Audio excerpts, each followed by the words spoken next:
中兴大学研究团队指出，大水虾的危害真大，而且即马佫发现讲有出现透镜的大水虾，对环境的适应力愈强，愈歹处理。因建议相关单位都要赶紧找出防治的方式。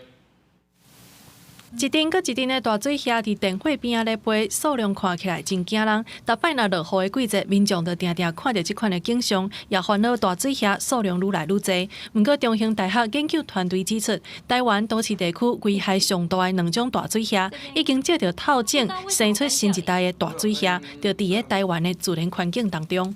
世界上目前只有3个地方，这2个物种是有重叠分布的。那台湾的遭遇时间是最久的。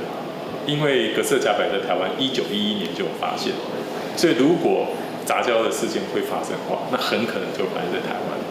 中兴大学研究团队指出，对全世界来讲，台湾大水虾甲哥斯特大水虾是2大主要的外来种，破坏能力真强。伫咧台湾原生种的台湾大水虾，主要是分布伫咧北部地区的环境当中；外来种的哥斯特大水虾较适应热带环境，所以分布伫咧中南部。毋过，对2019年到2021年3月到6月期间，伫咧野外已经看到有透镜的大水虾，而且伫咧实验室内底证实，透镜的新一代大水虾对环境适应能力要更较强。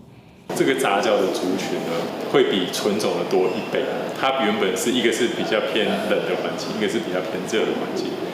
那这个杂交的个体，它其实可以适应2个区域。中兴大学指出，这种大水虾敢会变作是超级大水虾，造成的危害到底是安怎？还佫需要佫较侪资料才会当证实。也毋过透镜的对环境的适应能力变强，应该要量早找出防治方式，才会当降低危害。记者综合报道。